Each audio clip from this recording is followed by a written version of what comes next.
आज हम current electricity में नेक्स्ट वीडियो में है और हमने प्रीवियस वाले वीडियोस में हमने डिस्कशन किया था ड्रिफ्ट वेलोसिटी और उसके लिए एक एक्सप्रेशन निकाला हुआ था।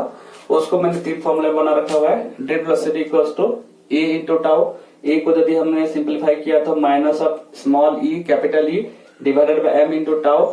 यहाँ पे small e charge on each electron, m mass of electron, e हो गया जो इलेक्ट्रिक फील्ड बन रहा था due to the external source, और टाउ मतलब रिलैक्सेशन टाइम पीरियड, मतलब हर 2 इलेक्ट्रॉन जब मूव करेगा इनसाइड द कंडक्टर तो हर 2 कोलिजन के बीच में जो टाइम गैप रहता है उस टाइम को हमने टाउ लिया था और उसको हम लोग वोल्टेज इलेक्ट्रिक फील्ड के टर्म में दिखा गया। हम चाहे तो इसको वोल्टेज के टर्म में भी लिख सकते हैं because electric field intensity E equals to potential gradient V by L, तो उसकी जगह वी बाई एल डाल देंगे तो सिंप्लीफाई करने के बाद में ये expression v by m L into tau आ सकता है। आज का हमारा टॉपिक ये है कि जो करंट इलेक्ट्रिक जो हमारा मतलब ड्रिफ्ट वेलोसिटी है वो इलेक्ट्रिक करंट के साथ में कैसा रिलेटेड है। तुम अभी समझो ड्रिफ्ट वेलोसिटी कब होता है, जब हम बाहर का सोर्स कनेक्ट कर लेते हैं, मतलब सेल कनेक्ट कर लेते हैं कंडक्टर के साथ में, तो उसके बाद में इलेक्ट्रॉन एक न्यू वेलोसिटी से मूव करता है, एक एवरेज वेलोसिटी। सभी इलेक्ट्रॉन अपना अपना होता है, सब एवरेजली जो नया वेलोसिटी से मूव करता है towards the positive terminal electron लोग। कंडक्टर केस में तो इलेक्ट्रॉन ही फ्री होता है मूव करने के लिए। तो जैसा हम सेल कनेक्ट करते हैं तो इलेक्ट्रिक फील्ड बन करके जितना एवरेज वेलोसिटी से सारे इलेक्ट्रॉन पॉजिटिव टर्मिनल की तरफ मूव करना शुरू करेंगे और वही एवरेज वेलोसिटी को भी ड्रिफ्ट वेलोसिटी बोला जाता है। और यदि हम एक्सटर्नल इलेक्ट्रिक फील्ड ना दे तो थर्मल वेलोसिटी और जो कि होता है 0 टोटल मिला करके लेकिन लेकिन जब भी हम क्या करेंगे सेल कनेक्ट कर देंगे तो सभी इलेक्ट्रॉन मिल करके एक ही डायरेक्शन में पॉजिटिव टर्मिनल की तरफ खिंचाना शुरू करेंगे और वही वेलोसिटी सभी इलेक्ट्रॉन का एवरेज हम निकाल लेंगे। That is called that average velocity of all electrons are called basically drift velocity. Okay, तो हमने समझ गया ड्रिफ्ट वेलोसिटी से ही इलेक्ट्रॉन का मूवमेंट होता है जब करंट फ्लो होता है। जब भी हमने सोर्स कनेक्ट कर दिया, अब इलेक्ट्रॉन लोग क्या करेंगे, हमने पढ़ा कि नहीं इलेक्ट्रॉन का फ्लो स्टार्ट हो जाएगा तो इलेक्ट्रॉन का फ्लो का स्पीड कितना रहेगा, तो ड्रिफ्ट वेलोसिटी, वही कंडक्टर के अंदर में ड्रिफ्ट वेलोसिटी से हुई इलेक्ट्रॉन मूव करने वाले हैं। यदि ड्रिफ्ट वेलोसिटी ज्यादा है, मतलब ज्यादा तेजी से इलेक्ट्रॉन का मूवमेंट चल रहा है, यदि ड्रिफ्ट वेलोसिटी ऑफ इलेक्ट्रॉन कम है तो कम तेजी से सारा इलेक्ट्रॉन चल रहे हैं।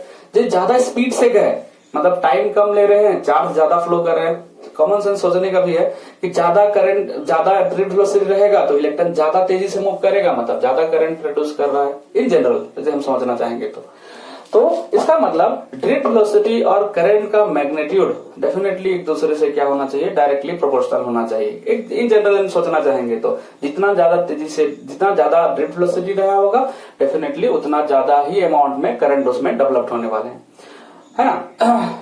तो ये हमने एक जनरल में सोचा, लेकिन वही चीज को हमको है ना मैथमेटिकली इसको प्रूव करना पड़ेगा, इक्वेशंस निकाल के समझाने पड़ेंगे। तो इसके लिए हमने क्या किया, हमारा अभी का नेक्स्ट टॉपिक है relationship between drift velocity and current electricity. Current electric current और ड्रिफ्ट वेलोसिटी में क्या रिलेशनशिप है। उसके लिए हमने एक काम करते हैं, लेट अस एज्यूम कंडक्टर, हमने एक कंडक्टर ले लिया और कंडक्टर का हमने सिलेंड्रिकल शेप में कुछ ले रखा है, उसका एरिया ऑफ क्रॉस सेक्शन। जब भी मैं एरिया बोलूं ना, एरिया ऑफ क्रॉस सेक्शन मतलब कंडक्टर तो इस तरह सिलेंड्रिकल फॉर्मेट में, एरिया ऑफ क्रॉस सेक्शन ये होता है, पूरा एंटायर ऊपर का एरिया भी मत ले लेना। एरिया ऑफ क्रॉस सेक्शन ये सेक्शन जो दिख रहा है तुमको, ये सेक्शन डेफिनेटली सर्कुलर नेचर का है, डेफिनेटली एरिया उसका क्या रहेगा, पाई आर स्क्वायर ले सकते हो। अलग शेप का भी कंडक्टर मिल सकता है तुमको, तो एरिया ऑफ क्रॉस सेक्शन मतलब यही सेक्शन, ये हिस्सा। ओके, तो एरिया ऑफ क्रॉस सेक्शन मैंने कंडक्टर का ए ले लिया और एल हो गया तुम्हारा length of the conductor. Okay, ये कैसे शेप में दिख रहा है, अपने को सिलेंडर शेप में दिख रहा है। यदि मैं बोला पूरा एंटायर वॉल्यूम मान लो मेरे को बोला, मतलब लगा कि नहीं एंटायर वॉल्यूम मेरे को निकालना है, तो वॉल्यूम के लिए फॉर्मूला क्या होता है, वॉल्यूम यदि निकालना चाहोगे तो इसके लिए हमारा होता है area of cross section into length of the cylinder. Confusion है तो देख लो, एरिया को एक्सपांड करो। एरिया क्या होता है, सर्कुलर सेक्शन है तो एरिया होता है pi into r square into L, मतलब लेंथ है मतलब हाइट, देखो पाई आर स्क्वायर ऐसे निकल जा रहा है। मतलब किसी भी यदि 3 डायमेंशनल बॉडी का तुमको वॉल्यूम चाहिए रहेगा, इस केस में तुमको उसका क्रॉस सेक्शनल एरिया और उसका लेंथ मल्टीप्लाई कर दोगे तो तुमको रेगुलर शेप ज्योमेट्री होना चाहिए। जैसा मान लो सिलेंडर हो गया, क्यूबॉइड हो गया, इस तरह का क्यूब हो गया, इसके लिए हम area of cross section into length multiply कर देते हैं तो volume of the entire material निकल जाता है। ठीक है। तो क्योंकि हमको ड्रिफ्ट वेलोसिटी और करंट में रिलेशन चाहिए, तो सबसे पहले मैं क्या करने वाला हूं, इसमें टोटल कितना इलेक्ट्रॉन है, मैं कैसा कौन सा प्रोसेस से जा रहा हूं अपने आप समझ में आ जाएगा तुमको, ठीक है। तो पहले हम एक काम करते हैं, कंडक्टर के अंदर में रहने वाला total number of free electron निकाल लेते हैं, ठीक है, क्योंकि फ्री इलेक्ट्रॉन से ही करंट बनने वाला है और फ्री इलेक्ट्रॉन का ही ड्रिफ्ट वेलोसिटी होने वाला है। फ्री इलेक्ट्रॉन रहेगा तब तो वो मूव करेगा, उससे तो ड्रिफ्ट वेलोसिटी बनेगा। तो अब हम एक काम करते हैं, लेट जो हम कंडक्टर लिए हुए हैं, जो मटेरियल हमने कंडक्टर की तरह यूज किया हुआ है, जैसा मान लो आयरन भी हो सकता है, गोल्ड भी हो सकता है, अलग अलग टाइप का मेटल हमारे पास अवेलेबल है और हर मेटल अलग अलग तरीके से बिहेव करता है। याद रखना, हम जानते हैं silver is the best metallic conductor है। क्यों बेस्ट मेटालिक कंडक्टर? मतलब सेम वोल्टेज कनेक्ट करेंगे उसमें ज्यादा करंट बन रहा होगा, ज्यादा करंट बनने का मतलब हम समझ सकते हैं ज्यादा ड्रिफ्ट वेलोसिटी बन रहा होगा, ऐसा कुछ अंदाजा लगा सकते हैं। बट फिलहाल अभी तो ऐसे ही कोई एक मटेरियल ले लिया मैंने और वो मटेरियल में समझो वो मटेरियल का नंबर ऑफ फ्री इलेक्ट्रॉन्स पर unit volume, that is called number density of electrons, number density of electron, जिसको मैंने स्मॉल एन से रिप्रेजेंट किया है। इसका मतलब ये होता है नंबर ऑफ इलेक्ट्रॉन्स, जो कि फ्री इलेक्ट्रॉन हम कंसीडर करने वाले हैं, नंबर ऑफ फ्री इलेक्ट्रॉन्स पर unit volume of the material. जो भी मटेरियल जितना बड़ा भी वायरल हो उससे हमको कोई मतलब नहीं बनता है, हमको है ये चाहिए कि यदि मैं उस मटेरियल का यूनिट वॉल्यूम लूं, एक छोटा सा वॉल्यूम लिया जाए 1 centimetre cube, 1 millimetre cube, 1 metre cube, एक छोटा सा वॉल्यूम मान लेते हैं, हम लेते हैं, तो उस वॉल्यूम में कितना नंबर ऑफ फ्री इलेक्ट्रॉन्स है उसको मैंने स्मॉल एन से रिप्रेजेंट किया हुआ है। और ये याद रखना, ये मटेरियल टू मटेरियल चेंज होता है। मैं यदि सिल्वर ले लूं उसमें एन का वैल्यू बहुत ज्यादा रहता है, नंबर डेंसिटी ऑफ इलेक्ट्रॉन ज्यादा, मतलब सिल्वर का यदि मैं एक यूनिट वॉल्यूम ले लेता हूं उसमें मेरे को ज्यादा नंबर ऑफ इलेक्ट्रॉन मिलेंगे एज कम्पेयर टू आयरन। मतलब अलग अलग मटेरियल में नंबर डेंसिटी ऑफ इलेक्ट्रॉन है ना अलग अलग रहता है, ये मटेरियल स्पेसिफिक होता है। ओके, तो N is the number density of electrons of the material. मैंने जो मटेरियल सिलेक्ट किया है। ओके, तो total number of free electron in the entire conductor, हमने छोटा सा वॉल्यूम में एन नंबर ऑफ इलेक्ट्रॉन पाए जा रहे हैं यूनिट वॉल्यूम में। मैं बोला टोटल एंटायर कंडक्टर में कितना नंबर ऑफ इलेक्ट्रॉन्स है, तो if capital N is the total number of electron in the entire conductor, यदि हम निकालना चाहते हैं तो हम जानते हैं यूनिट वॉल्यूम का मालूम है इंटू टोटल वॉल्यूम। अरे यूनिट वॉल्यूम का मालूम रहेगा जितना इलेक्ट्रॉन है, बोला टोटल वॉल्यूम मालूम है, तो मैं डेफिनेटली क्या कर सकता हूँ, यूनिट वॉल्यूम का इलेक्ट्रॉन इंटू टोटल वॉल्यूम कर दूंगा तो मेरे को टोटल नंबर ऑफ इलेक्ट्रॉन मिल जाएंगे। मैंने बोला यूनिट वॉल्यूम में 10, मान लो हमको 1 सेंटीमीटर क्यूब मान लो 10 इलेक्ट्रॉन है, बोला 100 सेंटीमीटर में क्यूब कितना में होगा, तो 100 सेंटीमीटर क्यूब में डेफिनेटली 1 सेंटीमीटर क्यूब में 10 इलेक्ट्रॉन, तो 100 सेंटीमीटर क्यूब में 10 इंटू 100, समझ में आ रहा है, 1000 इलेक्ट्रॉन हो गए। तो इस तरह से हम क्या कर सकते हैं, यूनिट वॉल्यूम का हमने एन ले लिया है और वो मटेरियल स्पेसिफिक होता है, अलग अलग मटेरियल का एन का वैल्यू अलग रहेगा। और हमने नेक्स्ट में क्या किया, टोटल एंटायर कंडक्टर में जितना बड़ा हम कंडक्टर ले रखे हैं इसके अंदर में टोटल कितना number of electrons free electrons है वो पता लगा देते हैं।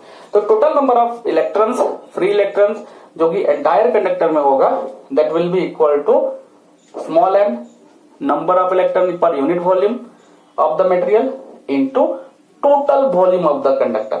ठीक है, इससे हमको क्या मिलेगा, number of electron, number of free electrons in the entire conductor. उसको मैंने कैपिटल एन से शो करके रखा हुआ है, that must be equal to number density of electron, ये हो गया स्मॉल एन, इनटू ये volume of the entire conductor कितना हो जाएगा, हमने अभी सीखा कि नहीं, area of cross section into length को मल्टीप्लाई कर देने से इसका पूरा एंटायर कंडक्टर का वॉल्यूम मिल जाएगा। तो मैं आराम से v की जगह में क्या लिख सकता हूं, a इंटू एल, मतलब यहां पे निकल गया n, that is total number of free electrons which is present in the entire conductor. ठीक है, तो इससे हमने total number of free electron हमने पता लगा लिया कि जो कि मूव करने वाला है, और यही इतने ही नंबर ऑफ इलेक्ट्रॉन यहाँ पे मूव करेगा और उसका ही ड्रिफ्ट वेलोसिटी हमको पता लगाना है। ओके ठीक है, टोटल इलेक्ट्रॉन हमको पता चल गया। अच्छा, ये टोटल जितना भी फ्री इलेक्ट्रॉन है वो मूव करेंगे तो कितना चार्ज का ट्रांसफर कर सकते हैं एक एंड से दूसरी एंड की तरफ, तो हम समझ लेते हैं टोटल इलेक्ट्रॉन तो इतना हो गया। तो यदि ये सारे इलेक्ट्रॉन एक एंड से दूसरी एंड तक जाते हैं तो उसके द्वारा कितना चार्ज ट्रांसफर होंगे, तो चार्ज ट्रांसफर और charge carried by all this number of electrons जो कि फ्री है मूव कर सकता है, तो इसके द्वारा टोटल चार्ज कितना ट्रांसफर किया जाता है, क्यू इक्वल टू याद करो एन इंटू ई, एक इलेक्ट्रॉन का चार्ज ई होता है तो जितना नंबर ऑफ एन रहेगा, जितना नंबर ऑफ इलेक्ट्रॉन रहेगा टोटल, तो टोटल इलेक्ट्रॉन का नंबर इंटू एक इलेक्ट्रॉन का चार्ज यदि मल्टीप्लाई कर दिया जाए तो टोटल चार्ज कितना हो सकता है, इतना इलेक्ट्रॉन के द्वारा हम पता लगा सकते हैं। तो NaL number of total electrons है एंटायर कंडक्टर में, entire volume of the conductor में, और ये एक इलेक्ट्रॉन का चार्ज होता है। तो यदि इतना नंबर ऑफ इलेक्ट्रॉन इस एंड से निकल के इस एंड तक पहुंचते हैं तो कितना चार्ज आ जाएगा, Q equals to N into E, N की जगह में small n into A into L into E, NaLe ना ले, ठीक है। दिस इज द चार्ज जो कि NaL नंबर ऑफ इलेक्ट्रॉन्स का हो सकता है। ये तो हमने चार्ज निकाल लिया। जैसा हम इसको अब एक्सटर्नल सोर्स से कनेक्ट करेंगे, क्योंकि हमको करंट भी चाहिए, तो हमने टोटल नंबर ऑफ इलेक्ट्रॉन पता लगा लिया, टोटल चार्ज का वैल्यू पता लगा लिया इसका मूवमेंट से। जैसा हम इसको बाहर का एक्सटर्नल सोर्स से कनेक्ट करेंगे, इसका मान लो पोटेंशियल डिफरेंस सेल का है V, पॉजिटिव और नेगेटिव के बीच में V वोल्ट का डिफरेंस है, और ये V वोल्ट हर मोमेंट में मेंटेन रहेगा। मतलब इन शॉर्ट इस एंड का कंडक्टर का ये एंड का और ये एंड का बीच में ये पोटेंशियल डिफरेंस V मेंटेन रहेगा। इसके कारण से एक इलेक्ट्रिक फील्ड बनेगा इसके अंदर में, और ये इलेक्ट्रिक फील्ड के कारण डेफिनेटली इलेक्ट्रॉन का मूवमेंट पूरा मैंने डिटेल बता रखा था ड्रिफ्ट वेलोसिटी में। ओके, तो ये इलेक्ट्रिक फील्ड के द्वारा इलेक्ट्रॉन का मूवमेंट होगा, लेकिन कितना इलेक्ट्रॉन का movement, NaL number of electron का मूवमेंट कितना वेलोसिटी से, डेफिनेटली ड्रिफ्ट वेलोसिटी से, क्योंकि इलेक्ट्रिक फील्ड के प्रभाव में है ना इलेक्ट्रॉन लोग ड्रिफ्ट वेलोसिटी से ही मूव करते हैं।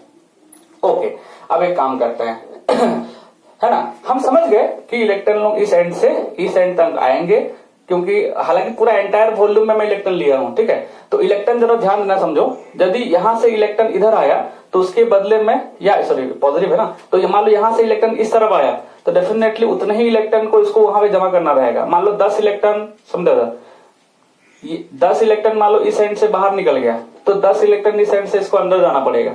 मतलब total number of electrons conductor के अंदर में सभी टाइम फिक्स्ड रहने वाले हैं। 10 इलेक्ट्रॉन इधर से निकला तो 10 इलेक्ट्रॉन इधर से एंटर करना पड़ेगा। समझ में आ रहा है? तो इस एंटायर कंडक्टर में NaL नंबर ऑफ इलेक्ट्रॉन से हमको क्या करना है, सभी इलेक्ट्रॉन को, पूरा इलेक्ट्रॉन को यदि बाहर निकालना है, इसका इलेक्ट्रॉन को पूरा का पूरा बाहर निकालना है, मतलब एक कंटिन्यूअस फ्लो करके निकालना है बाहर तक। मतलब यहाँ पे ऐसा हमने इतना दूर का कंडक्टर लिया था, समझो जरा सा, और यदि इधर से 10 इलेक्ट्रॉन निकला तो डेफिनेटली यहाँ का 10 इलेक्ट्रॉन आगे निकल जाएगा। देखो इधर एक प्रकार का पुश हो रहा है, एक प्रकार का हम लोग इधर धक्का मार रहे हैं, समझो यहाँ से यहाँ तक पूरा फिल अप है। यदि मैं इधर से इलेक्ट्रॉन को पुश किया तो कुछ इलेक्ट्रॉन इधर निकल जाएंगे, और मैं जैसा जैसा पुश करते जाऊंगा कुछ समय के बाद में यहाँ तक, इमेजिन करो खाली यहाँ तक कंडक्टर मान के चलो, ठीक है, कंडक्टर जो यहाँ तक है और इलेक्ट्रॉन यहाँ पे भर्ती हुआ है, ठीक है। यदि मैं इधर से पुश करना शुरू किया तो डेफिनेटली इधर से क्या होंगे, वो इलेक्ट्रॉन बाहर निकलना शुरू होंगे। तो पुश करते करते करते करते करते यहाँ तक पहुंचा तो अंदर का रहने वाला सारा इलेक्ट्रॉन बाहर निकल के इस सर्किट में आ चुका है। हालांकि पीछे से इलेक्ट्रॉन फिर जाके यहाँ पे भर जा रहा है, लेकिन मैं खाली इतना दूर का करंट को ऑब्जर्व कर रहा हूँ, इतना दूर का इलेक्ट्रॉन का ऑब्जर्व कर रहा हूँ। तो इतना इलेक्ट्रॉन को मैंने बाहर निकाल लिया, इस एंड तक पहुंचा दिया। कितना वेलोसिटी ये हो रहा होगा, डेफिनेटली ड्रिफ्ट वेलोसिटी से मूवमेंट चल रहा होगा, ठीक है। तो यहाँ पे रहने वाला सारे इलेक्ट्रॉन को एक एंड में पहुंचाना है मेरे को। तो ये सभी electron NaL number of electrons है, सभी इलेक्ट्रॉन को यहाँ तक पहुंचाने के लिए डेफिनेटली उसका वेलोसिटी जो है ड्रिफ्ट वेलोसिटी से मूव करने वाला है। उसके लिए टाइम कितना लेगा, कितना टाइम के अंदर में ये पूरा सभी का सभी इलेक्ट्रॉन बाहर निकल जाएंगे, इससे सभी का सभी इलेक्ट्रॉन पूरा बाहर निकल जाएंगे, कितना टाइम के अंदर में।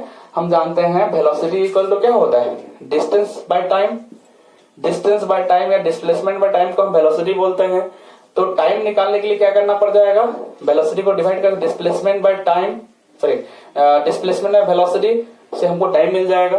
तो इसमें रहने वाले सारे इलेक्ट्रॉन को यदि एक एंड से, मतलब पूरा यहां से निकल के यहां तक यदि मेरे को फ्लो करवा देना, यहां से निकाल के पूरा बाहर निकाल देना है, तो उसके लिए टाइम कितना ले लेगा। तो time taken by all the electron present in the entire volume to leave the conductor, conductor को निकल के सर्किट में बाहर आने के लिए टाइम कितना ले लेगा। तो time equals to distance by velocity. बताओ कितना डिस्टेंस होगा, लेंथ ऑफ द कंडक्टर, क्योंकि इतना कंडक्टर को क्रॉस करके बाहर फेंकना है हम लोग को। तो length of the conductor divided by हमारा वेलोसिटी, जितना से ये 4 है। तो सभी इलेक्ट्रॉन एवरेजली आगे की तरफ कितना वेलोसिटी बढ़ते हैं, दैट इज ड्रिफ्ट वेलोसिटी से, ठीक है। अब आगे हम टाइम निकाल लिए, time equals to length divided by BD, that is drift velocity. Okay, अब हम लोग समझना चाहते हैं करंट कितना बन रहा है। तो देखो यहाँ पे हमने टोटल इलेक्ट्रॉन जब जाएगा, यहाँ का पूरा सारा इलेक्ट्रॉन हमको निकालना है, टाइम ले लेगा, L डिवाइडेड है VD, और उससे इलेक्ट्रॉन चले जाएगा NaLe, सारा इलेक्ट्रॉन निकल जाएगा यहाँ पे। मतलब यहाँ से इतना इलेक्ट्रॉन थे और हम निकालते यहाँ तक पहुंचा देंगे। मतलब सेल से सारा इलेक्ट्रॉन, मतलब कंडक्टर सारा इलेक्ट्रॉन बाहर निकल गया। अब सर्किट में है, इसके बदले यहाँ से इलेक्ट्रॉन एंटर कर जा रहेगा, अलग बात है, लेकिन हमको इतना दूर का करंट को इलेक्ट्रॉन को बाहर निकाले मान के चलो, उसके लिए टाइम इतना ले लिया और NaL नंबर ऑफ इलेक्ट्रॉन निकल गए, उसके चक्कर में चार्ज इतना हो गया, NaLe अमाउंट का चार्ज यहाँ से यहाँ निकल गया। ओके, तो करंट क्या होता है? Current is nothing but rate of flow of charge, कितना चार्ज गया पूरा का पूरा इलेक्ट्रॉन यहाँ निकलने के लिए, डिवाइडेड बाय कितना टाइम ले लिया। ओके, तो करंट के चार्ज का वैल्यू हमने ऑलरेडी निकाल के रखा है, NaLe डिवाइडेड बाय टाइम हो गया तुम्हारा L divided by VD। L से L कैंसिल हो गया, VD को ऊपर मल्टीप्लाई कर दो तो I equals to NaE VD। ये हो गया करंट का वैल्यू, ठीक है। तो I equals to NaE VD, मतलब यहाँ पे जो करंट बनेगा वो करंट हो गया नंबर डेंसिटी ऑफ इलेक्ट्रॉन के ऊपर डिपेंड कर जा रहा है। मतलब number of electron per unit volume कितना रहेगा, A मतलब area of cross section of the conductor, E मतलब charge on each electron, VD हो गया ड्रिफ्ट वेलोसिटी कितना बन रहा है। फॉर ए गिवन कंडक्टर यदि मैं कंडक्टिंग मटेरियल फिक्स कर लेता हूं तो उसका area of cross section fix हो जाएगा। यदि मैं बोला नहीं गोल्ड का ले लिया हूं तो उसका number of density of electron fix भी हो जाएगा, क्योंकि गिवन मटेरियल के लिए स्मॉल n का वैल्यू फिक्स्ड होता है। तो और हम जानते हैं इलेक्ट्रॉन का चार्ज भी क्या होता है, फिक्स्ड होता है।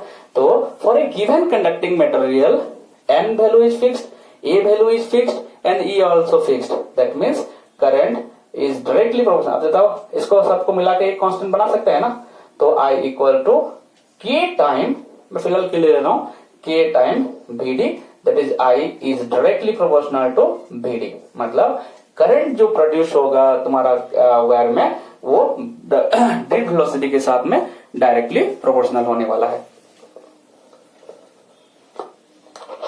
ठीक है।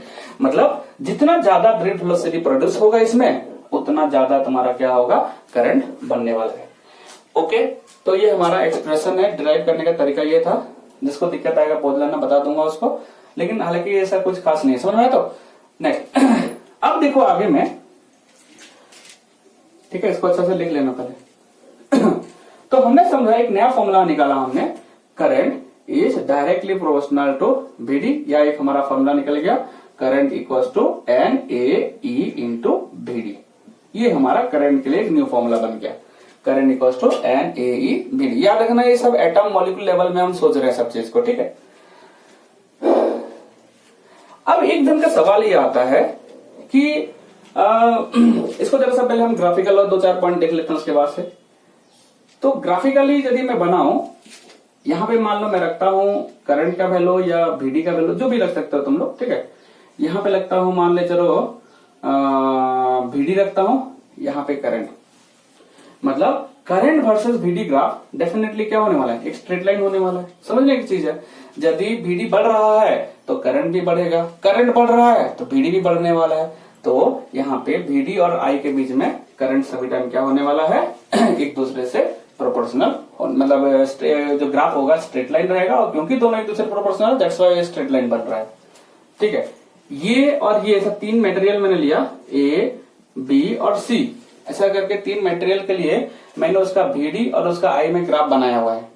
मैंने क्या किया हुआ है, 3 अलग अलग मटेरियल, मान लो A की जगह में गोल्ड, सिल्वर, ऐसा कुछ मैंने ले लिया, ठीक है। और 3 अलग अलग कंडक्टिंग मटेरियल लिया हूं, और तीनों के लिए मैंने क्या किया है, ड्रिफ्ट वेलोसिटी और करंट के बीच में रिलेशनशिप मैंने निकालने का कोशिश किया। तीनों ग्राफ इस तरह से बना हुआ है। मेरा सवाल ये है कि कौन A, B और C में कौन अच्छा कंडक्टर रहा होगा। तो यदि हम देखना चाहेंगे कौन ज्यादा मतलब वो कंडक्टर करना चाहता है, तो प्रैक्टिकली देखो ना यहाँ पे क्या हो रहा है, इसको देखो, VD बहुत कम है लेकिन उसके बावजूद क्या हो रहा है, करंट ज्यादा बन जा रहा है। मतलब कम ड्रिफ्ट वेलोसिटी से भी क्या हो रहा है, ज्यादा करंट बन रहे हैं, जबकि यहाँ पे क्या हो रहा है, बहुत ज्यादा ड्रिफ्ट वेलोसिटी होने से भी करंट का वैल्यू कम दिखा रहा है। तो ये ऐसा क्यों हो सकता है, इसका कारण ये हो सकता है, यहाँ पे n एक फैक्टर है जो कि क्या कर रहा है, वो वेरी कर रहा है। क्योंकि यदि n का वैल्यू बढ़ जाता है, n का वैल्यू बढ़ जाएगा, बहुत ज्यादा n रहने से हमारे क्या हो जाएगा, I का वैल्यू भी बढ़ सकता है, देखना पड़ेगा। तो एक्सप्रेशन तुम लोग बता सकते हो। तो अलग अलग मटेरियल के लिए भी हम क्या कर सकते हैं, इस तरह से I versus BD graph draw कर सकते हैं। ठीक है, तो एक चीज याद रखना कि I versus BD graph always क्या होते हैं, है ना, straight line passing through the origin.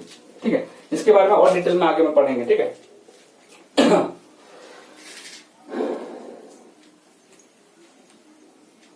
Okay. तो जो एक्सप्रेशन आया I equals to N A B d, इससे बहुत सारा प्रॉब्लम भी तुम्हारा सॉल्व करना रहेगा। लेकिन अब एक हम और एक इंपॉर्टेंट चीज को हम निकालने वाले हैं। चलो एक काम करते हैं।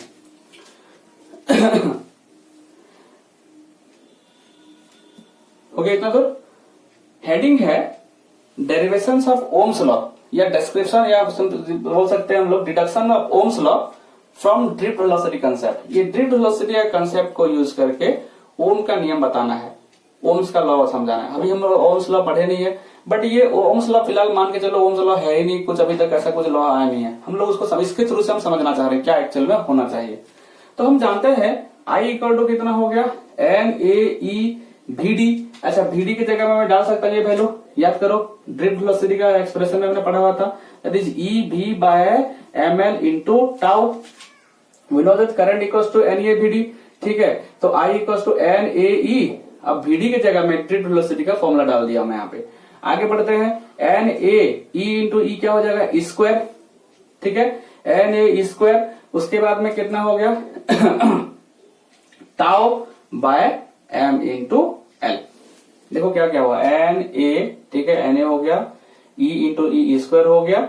ठीक है, और टाउ पे लिख लिया यहाँ पे फिलहाल, और एम यहाँ पे और एल यहाँ पे। ठीक है, इंटू कितना हो गया, भी। मतलब यहाँ पे देखो इंपॉर्टेंट चीज है, आई इक्वल टू, अरे I equal to N A e square tau divided by M L into भी। यहाँ पे वोल्टेज भी, यहाँ पे वोल्टेज को शो कर रहा है, जो दोनों सेल का मतलब कंडक्टर का दोनों एंड में जो हमने सेल को कनेक्ट कर रखा है उसका पोटेंशियल डिफरेंस, तो इसका ही पोटेंशियल डिफरेंस उतना ही रहेगा, वो पोटेंशियल डिफरेंस को भी रिप्रेजेंट कर रहा है। जरा सा और आगे बढ़ाते हैं, भी निकालते हैं। भी इक्वल टू कितना होगा, यदि इस चीज को उधर भेज दो तो कितना होगा, m L divided by N A e square tau into I.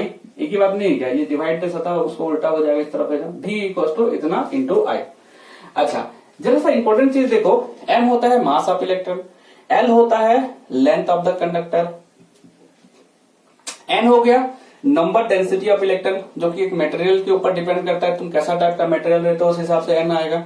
A area cross section, E square electron का चार्ज का स्क्वायर, चलो वो फिक्स्ड है, और बच गया टाउ। इंपॉर्टेंट फैक्टर यहां पे देखो, ये सारे के सारे quantity for a given conductor. यदि मैं बोला चलो ठीक है, मैंने एक कंडक्टर बना लिया है और वो कंडक्टर का एरिया क्रॉस सेक्शन ए ले लिया हूं और उसका लेंथ एल ले लिया हूं, मतलब मैंने तो जो कंडक्टर लिया है तो फिक्स्ड है। मैंने एक कंडक्टर ले लिया है, उसका एरिया क्रॉस सेक्शन मान लो मैंने बोला कि नहीं 1 मीटर स्क्वायर है, लेंथ है 10 मीटर का लेंथ है, तो मैंने सब चीज तो तुमको फिक्स्ड करके दिया है ऑलरेडी। तो उस केस में क्या होगा, अच्छा मास ऑफ इलेक्ट्रॉन चेंज होने वाला नहीं है, मैंने गिवन लेंथ ले लिया है वो भी फिक्स्ड हो गया, ए हो गया एरिया क्रॉस सेक्शन वो भी फिक्स्ड हो गया, चार्ज का वैल्यू फिक्स्ड होता है, टाउ का वैल्यू याद रखना ये टेम्परेचर के ऊपर हल्का मुल्का डिपेंड करता है, बट मान लो इसको भी गिवन मटेरियल के लिए फिक्स्ड हो गया। बच गया तुम्हारा एन। यदि मैंने बोला कि गोल्ड है तो गोल्ड का एन का वैल्यू फिक्स्ड होता है, सिल्वर ले लिया तो सिल्वर का एन का वैल्यू फिक्स्ड होता है, गिवन मटेरियल के लिए एन का वैल्यू भी फिक्स्ड होता है। मतलब यदि मैं एक गिवन मटेरियल का कंडक्टर लिया of unit length and unit area cross section, या एक गिवन लेंथ और गिवन एरिया क्रॉस सेक्शन और एक गिवन मटेरियल यदि मैं लेता हूं, तो ये सारे क्वांटिटी क्या होते हैं, कांस्टेंट की तरह बिहेव करना शुरू कर जाएंगे। और देखने को मिलेगा ये सभी चीज यदि कांस्टेंट है तो ये कांस्टेंट को मैं फिलहाल के लिख सकता हूं, हालांकि चेंज करके डायरेक्ट लिख दे रहा हूं, that is this constant is basically R into I. मतलब ये कांस्टेंट जो है ये सभी गिवन लेंथ है, एक given area of cross section है, समझो जैसा एक गिवन लेंथ है, एक given area of cross section है, एक गिवन मटेरियल का हमने कंडक्टर ले रखा है, तो सारा का सारा क्वांटिटी तो एम एल एन ये सब तो फिक्स हो चुके हैं ऑलरेडी। टाउ भी एक गिवन टेम्परेचर में फिक्स होता है, इसका मतलब टेम्परेचर भी मान लो हम कांस्टेंट रख लेते हैं, तो टेम्परेचर देखो टेम्परेचर बढ़ने से क्या होता है, टाउ का वैल्यू चेंज होता है, क्योंकि हाई टेम्परेचर में ज्यादा टेम्परेचर हो जाएगा तो फिर उन लोग का थर्मल वेलोसिटी जो होता है वो ज्यादा हो जाएगा, तो कोलिजन टाइम घट जाता है। तो टेम्परेचर को हम चेंज नहीं कर रहे, टेम्परेचर को फिक्स्ड रख लेते हैं, तो उस सब के कारण क्या होगा, ये सारा का सारा कांस्टेंट बन जाएगा और ये कांस्टेंट की जगह मैंने ले लिया है R इंटू आई। ओके, अब देखो यदि ये कांस्टेंट है तो V इज डायरेक्टली प्रोपोर्शनल क्या हो गया I, मतलब यहां पे एक एक्सप्रेशन हमको मिल रहा है कि वोल्टेज और करंट एक दूसरे से डायरेक्टली प्रोपोर्शनल होते हैं। मतलब कंडक्टर का एक एंड में जितना, मतलब कंडक्टर का दोनों एंड में जितना ज्यादा तुम पोटेंशियल डिफरेंस दोगे उतना ज्यादा तुम्हारा करंट मिल सकता है।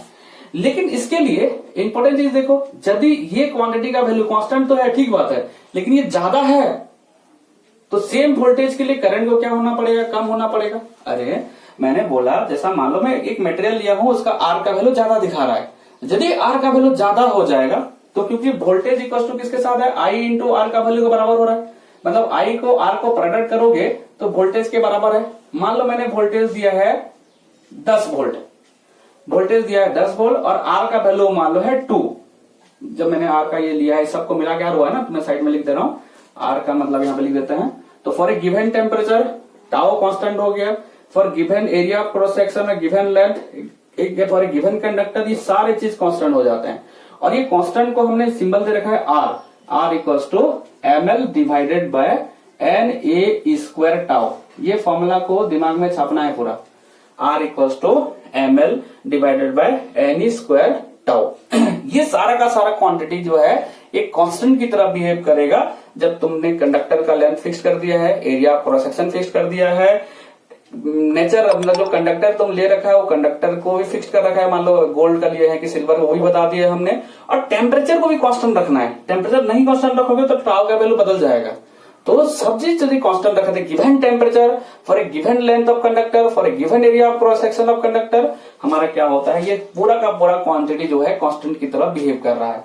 यदि पूरा का पूरा क्वांटिटी कांस्टेंट की तरह बिहेव कर रहा है तो हम एक्सप्रेशन को आगे बढ़ा सकते हैं, v equal to R into I. ठीक है, इसको मैंने इसके लिए एक सिंबल यूज किया आर, और ये आर क्योंकि कांस्टेंट है तो v is directly proportional to आई।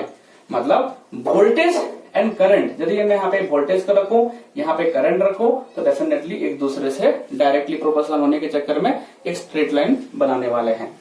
ठीक है, और स्ट्रेट लाइन बनाने वाले हैं। और स्ट्रेट लाइन का स्लोप क्या बताएगा, जरा चेक करो तो। स्लोप यदि मैं निकालना चाहूंगा तो यहां से देखो स्लोप कैसा पता लगाते हैं, दिस डिवाइडेड बाय दिस। यदि मैं बोला स्लोप ऑफ द लाइन यदि मैं निकालना चाहता हूं तो v बाय आई, इस फॉर्मूला से v बाय आई निकालो तो v डिवाइडेड बाय आई कितना दिखा रहा है, ये तो r दिखा रहा है। मतलब यहाँ पे क्या हो रहा है, ये r को रिप्रेजेंट कर रहा है। अब सवाल ये है r को हम बोले क्या, ये जो हमने कांस्टेंट यहाँ पे निकाला है ये r एक्चुअल में है क्या चीज, बड़ा इंपॉर्टेंट फैक्टर है। तुम इसको देखो, हमने लिया था v को, मान लो मैंने 10 वोल्ट लिया था, एक गिवन मटेरियल मैंने ले लिया हुआ है, सब चीज फिक्स हो चुका है, मतलब ये क्वांटिटी भी इसका वैल्यू 2 हो गया मान के चलो गिवन कंडक्टर के लिए। तो आई का वैल्यू कितना होना चाहिए दोनों बराबर होने के लिए, डेफिनेटली आई का वैल्यू 5 होना चाहिए। यदि मान लो मैंने कंडक्टर चेंज कर दिया, कंडक्टर बदल दिया, टेम्परेचर सब बदल दिया, और उसका वही मटेरियल का मान लो जो आर का वैल्यू है ये चेंज होके मान के आ चुका है, मान के चलो 5, तो डेफिनेटली करंट कितना हो जाना चाहिए 2, क्योंकि वोल्टेज तो अभी भी 10 दे रखा हुआ है। मान लो हमने कंडक्टर फिर से चेंज कर दिया, उस कंडक्टर का आर का वैल्यू मान लो चेंज होके 10 आ गया, तो करंट का वैल्यू कितना हो जाएगा, 1 हो जाएगा। मतलब यहाँ पे करंट और आर जो है यहाँ पे रिलेशन ये होगा, यदि आर बढ़ रहा है तो करंट का वैल्यू घट रहा है for the same potential. Cell हमने वही कनेक्ट कर रखे हैं, अलग अलग टाइप का वायर लगा के देख रहे हैं, तो देखने को ये मिल रहा है जिसका आर का वैल्यू ज्यादा आ रहा है उसका डेफिनेटली करंट का वैल्यू कम दिखा रहा है। मतलब ये एक्चुअली में आर जो है वो करंट को सर्किट में कंट्रोल कर रहा है, जिसका जिसका आर का वैल्यू ज्यादा होगा वो करंट कम से उस सर्किट में करंट, उस कंडक्टर में करंट कम आएगा, और जिसका जिसका आर का वैल्यू कम रहा होगा उसमें करंट ज्यादा आ रहा है। मतलब इन शॉर्ट आर जो है वो करंट का वैल्यू को रिड्यूस करने का, जिसका आर ज्यादा है, आर का वैल्यू मैं अभी आर का वैल्यू यहाँ पे लिख के रखा हूं, आर का नाम नहीं दिया फिलहाल, आर का वैल्यू ज्यादा है तो करंट कम हो जा रहा है। मतलब करंट को कम करने का, करंट को रेजिस्ट कर रहा है, करंट को फ्लो को कम करना चाहता है। दैट मीन्स इसके बाद से हमने इसका नाम दे दिया दैट इज रेजिस्टेंस। रेजिस्टेंस मतलब ऐसा एक फैक्टर है जो कि सर्किट में करंट का वैल्यू को है ना कंट्रोल करता है। यदि रेजिस्टेंस ज्यादा है तो करंट कम हो जाएगा, रेजिस्टेंस बहुत कम है तो करंट का वैल्यू ज्यादा होगा। इस एक्सप्रेशन से देख लो, ठीक है। तो एक्चुअल में ये आउटपुट जो है वो ओम्स ने इसको थ्योरेटिकली निकाला था, और हमने एटॉमिक लेवल में हम ड्रिफ्ट वेलोसिटी के कंसेप्ट से यहाँ पहुंचे हुए हैं। ओम्स ने अलग अलग कंडीशन में अलग अलग वोल्टेज और अलग अलग कंडीशन में इसको एक्सप्रेशन को चेक किया था और उसने भी यही चीज पाया था, V is directly proportional to I. Next वाले वीडियोस में हम ओम्स लॉ के बारे में पढ़ने वाले, ठीक है। नेक्स्ट ये हो गया जो आर का वैल्यू है वो कौन कौन सा फैक्टर हो गया, R equals to M L divided by क्या दिख रहा है, आर को हमने नाम दे दिया रेजिस्टेंस, मतलब वो करंट को कंट्रोल कर रहा है, करंट का वैल्यू को कम बेसी इसके द्वारा होता है। यदि आर का वैल्यू ज्यादा है करंट कम हो जाएगा, आर का वैल्यू कम है तो करंट ज्यादा रहेगा। मतलब रेजिस्टेंस जो आर को हमने रेजिस्टेंस इसलिए नाम दिया है कि करंट का फ्लो इसी के ऊपर डिपेंड कर जा रहा है। इसका ज्यादा वैल्यू होना मतलब करंट का वैल्यू कम हो जा रहा है, मतलब करंट को एक प्रकार का अपोजिशन प्रोवाइड कर रहा है, ठीक है। तो ये आर किसके ऊपर डिपेंड कर रहा है, R equals to M L by N A square tau.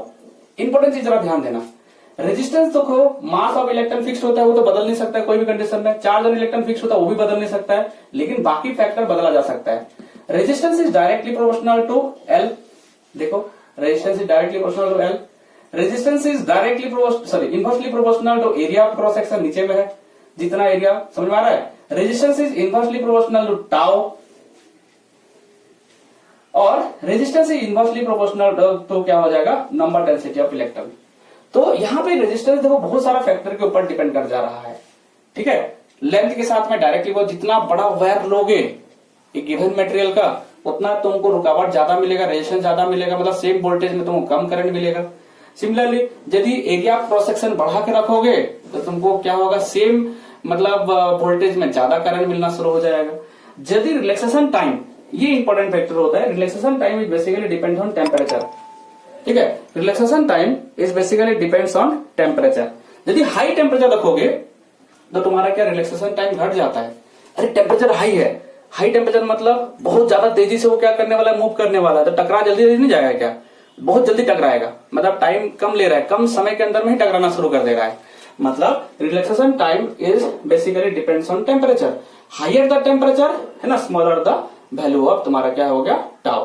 फिर वो भी रेजिस्टेंस के ऊपर डिपेंड करेगा, ठीक है। उसके बाद नंबर डेंसिटी ऑफ इलेक्ट्रॉन, ये होता है मटेरियल स्पेसिफिक। एक गिवन मटेरियल के लिए एन का वैल्यू फिक्स्ड होता है, ठीक है। मैं गोल्ड ले लूंगा तो एन का वैल्यू ज्यादा रहेगा, सिल्वर ले लूं अच्छा सा मेटल जो ज्यादा अच्छा कंडक्टिविटी दिखा रहा है तो उसका एन का वैल्यू ज्यादा होता है। तो इस तरह से हमने एक नया चीज सीखा कि सर्किट में जो करंट होता है वो एक्चुअल में कंट्रोल होता है, एक कितना कंडक्टर में करंट होना चाहिए, या वो definitely decided by this factor.